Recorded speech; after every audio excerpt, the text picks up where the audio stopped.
If there's one thing we've learned about business and life, it's that people are the X factor.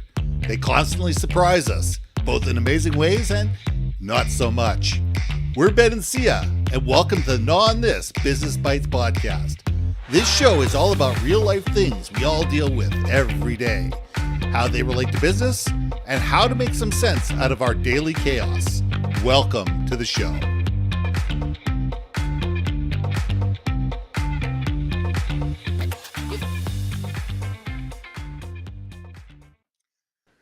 And welcome back to another episode of Gnaw on This Business Bites. I'm Ben, and this is Syya.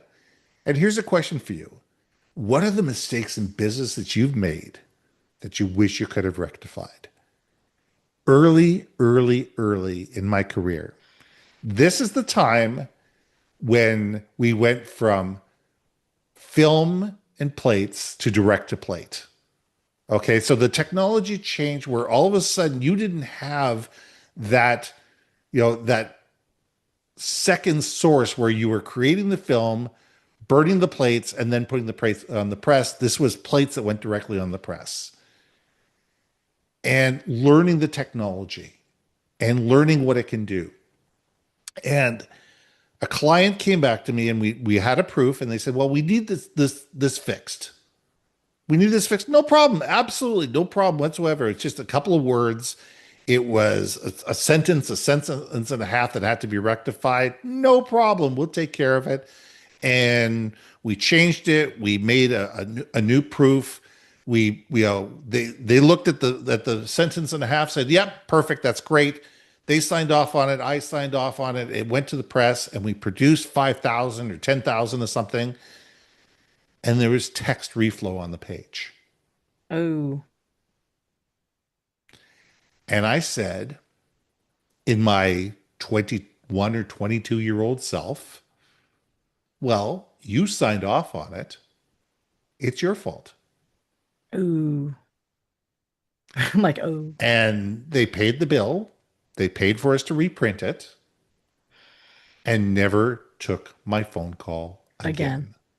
Never. And this is a client that probably could have been a $250,000 client. Mm. And I won the battle and got decimated in the war. And that has always stuck with me for years.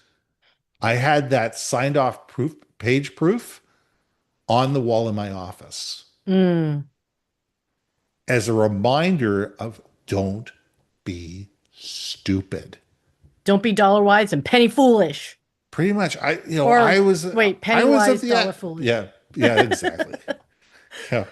But we just sat there and said, well, obviously it's their fault. They signed off on it. Mm-hmm. Well, it's not always the case. And there's always situation and there's back and forth and there's conversation and there's looking at relationships and sit there going and say, okay, can I, I can get paid for this particular job, but what's it going to cost me in the long term? Because I'm sure not only did I lose them as a client, but I'm sure they talked to other people about us. Of course. So how many other countless clients? Yeah, 100%. Yeah. Whew, so let's gnaw on this, Syya. Dude, here's my problem in life.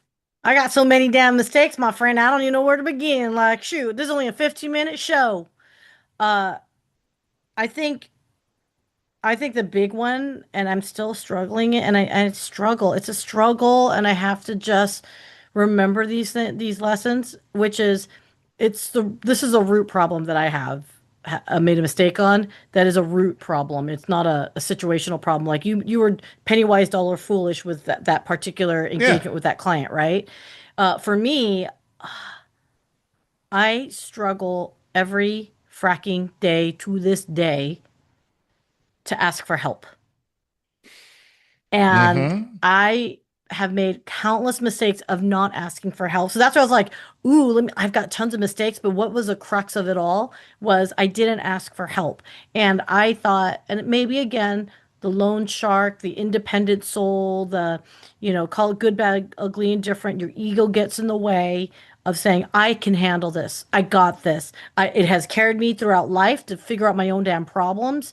The problem is you probably made your own damn problems because you were so fiercely independent and because you didn't ask for help and because you didn't think and seek for wisdom. You just had to go run and, run through that minefield by yourself, saying, yeah, I'm aware there's mines, but I'm not stupid. I'm just going to run through it. You know what I mean? Like, it, not asking for help. And it doesn't matter what specifically it could be. There is nothing wrong with asking for more information, not understanding some things, asking for clarification. Ask is not a shameful thing. It doesn't mean you're stupid or lesser than.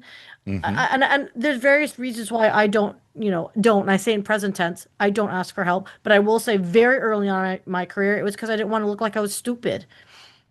I was trying to establish myself as a credible figure, authority figure, a trusted figure, right? Especially if you're in sales, right? Like specifically in your sales, you have to be proven authentic and trustworthy. You don't want to look like an idiot in front of your customer, right? But guess what? When you don't ask the questions, you make an assumption on something, you just make a you know what out of you and me, right? Make And an it's ass out of you and me. expensive. It And they're can be expensive. and then think about all the, like you said, like the deals that you lost, potentially as a result of, or even worse, you won the deal, and what a pain in the ass the implementation is because you didn't ask the damn questions. So that to me is if you can seek out help and do it in a way where you don't become an asshole, which for definition is people who are nonstop askers who don't actually execute on Mhm. anything, right? They just like to ask people lots of questions. That's the opposite side of the spectrum. But yeah, I think if if I could have just learned that damn lesson sooner than later, how much less stress, how much less bull crap you put yourself through, be humble enough to learn that, oh, that's why you need to ask about this, right? Mhm. So huge. So that's my wisdom nugget of massive mistake. I regret. I mean, gosh, there's so many. I mean, if I could, so many mistakes. Like, oh my God. And No, to the point where, you know what? And like someone like me is like, I so like to be liked. I just want to be liked. I get That that. that I that people turned out not liking you because you didn't ask. And that's the big regret.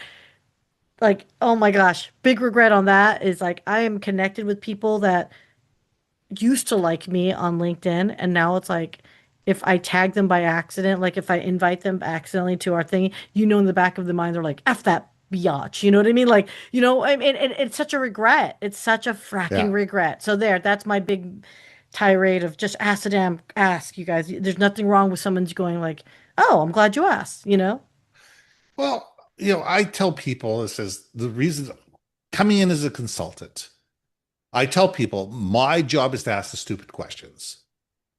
The less I know about your industry, the more powerful I am because I'm going to ask the questions that other people are going to assume. It says, okay, why do you pack your pallets that way? Which just may seem like a really stupid question, but it led to some really insightful answers. You know, they went, you know what? We're not really sure. Because we've always done it that way. Well, now we go into the five whys. I've come to the conclusion is even Google doesn't know all the answers. Oh, of course, Every no. every once in a while, I stump Siri. Siri goes, it says, I don't have the information on that. Okay. If they don't have all the answers, why should I? And I am not belong saying, you know what, I don't know, but hang on, let me go find somebody who does. And there's nothing wrong with saying that. There is nothing wrong. None of us can be experts in everything. It's impossible. It is impossible to be an expert in everything. It's impossible And to be I, expert of what you're an expert at, too. That's the crazy part, right? Like, there's always opportunity to learn. And I thank you for that reminder. yes, my friend Kurt Anderson tells a story about the left knee guy. And the left Okay. knee guy is the guy who only operates on left knees. He doesn't operate on hips. He doesn't operate on elbows. He only doesn't operate on right knees. He has made a living about being an expert orthopedic surgeon on left knees. Now, figure that out. That's getting into the weeds. That's getting into the minutia. He knows probably everything you need to know about the left knee. But if you ask him about the elbow, that's outside of his bailiwick. And Mm-hmm. he has to go and ask somebody else. Is the tendons, are the tendons similar? Is the joints similar? Probably they are. But his attitude is, this is what I do. I do this all day long, and I do this really, really well. And because of that, people are up walking sooner, there is less infections, and the surgeries are far more successful. And people live far more productive lives because I concentrate on this. And he knows this is my lane. This is my area of expertise. I'm going to keep studying because there's always going to be new things to learn about this. Mm. But this is my area of focus. And I'm not going to strain into toes and elbows and L1, from the spine. And God love those people. God love those people that sit there and say, you know what? This is who I am. This is what I do. I don't do this. There's too many of us that say, "Oh yeah, I can do that," and they say, "Oh shit, now I got to figure this out." Yeah, And you're not doing, in a lot of cases, you're not doing a client a good service. You are exactly. far better to say, you know what? I don't do this. Let me refer you to somebody that does. Let me bring somebody into the fold who specializes in this, and let's utilize their expertise. And either you'll pay me a consulting fee to manage the overall process, or I'm just going to let you guys go and be fine with it. And 9 times out of 10, or 99 times out of 100, I just make the referral, make sure the handoff is done properly, and walk away and check in 5 or 6 weeks and sit there and say, was everything okay? Yeah. But I don't need to get my nose into an area where it doesn't belong. I'd rather take the time and focus and solve the problems that I do really well than sit there and say, okay, how am I going to figure this out? I've never done this before. Now I got to take all this time to research and muddle around, and you're wasting a client's money and time trying to figure it out on their dime. When all of a sudden you could be spending that same time working on clients' issues that you're an expert in. Mm-hmm. Mm-hmm. Mm-hmm. Mm-hmm. You know what's funny? I you just remind me of this one time where I talked to a client and they asked me about, and this is my current life. They're like, hey, do you do X? I don't mind saying it. They actually do websites. I'm like, this is like a couple years ago, and they're like, I was like, no, I built my own website, built another website, and they're like, we're getting along so well with what we're doing and talking about, like. They knew darn well I did not have the expertise. It wasn't my jam. And they're just like, look, here's the deal. I've had such bad luck. I'm willing to grow with you because I feel like you understand what I need. And I thought it was interesting because it was a risk on both of our sides to take Mm-hmm. on this project, right? But I think what you're saying so resonates, which is as long as the communication's there, you set the expectation and you know damn well, hey, look, maybe it isn't my ball of wax. Maybe I don't want to do it. Well, I ended up doing it because we were talking about it anyway. Might as well just freaking do it. But it is interesting when you hand it off, they trust you that much more because they realize you're not in Yes. it for the money. And on the Mm-hmm. flip side, like I said, was I told him, I go, dude, I don't know what I'm doing. If you're willing to work with me on that, sure. And there's nothing wrong with that too, to say, Yeah. I don't know what the hell I'm doing, but I'm not going to charge you to like top rate, but you will be paying me for this. Like, are you cool with that? Right. So I like both sides of it again, but it's all about the communication and being honest about what it Absolutely. is. Yeah. What I love that. I love that. Love that. Love that. So let's talk to the audience. Put in the notes. What are some things that you've done that you either should have walked away from, communicated better, partnered with somebody else, etc., to be able to make it things better, not only for your customer but also for yourself. That would be really interesting to see in the chat because we all have experiences. We all have Hmm. things that we've got in the middle of something and said, "Oh, why am I here? Why did I take this on? What I don't know what I'm doing." And we all promise people things that say, "Oh yeah, yeah, yeah, I can take care of that for you." And then we're like that duck. We're like that prairie duck where it looks smooth as glass above the water, but we're paddling like Paddling. mad under the water, just trying to keep up. I Uh, think we need to realize where our area of expertise is. What are the things we do well? What are the things we don't do well? Acknowledge it, embrace it, realize that there's no shame in it, and mhm. be able to say to people, you know what? That's not what I do, but let me put you in touch with somebody who does. I love that. I don't think we need to say more on that, my friend. Perfect. I'm Ben, And I'm Sia. and we'll see you soon. Hey, hey, hey. Thanks for listening to another episode of Not On This Business Bites.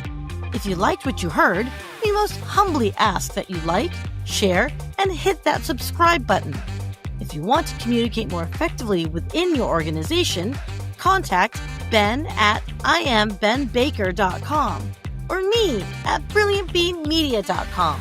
We can help you build your community, brand awareness, and personality through digital content and podcasting. We cannot wait to hear from you. See you next week for another episode of Not On This Business Bites.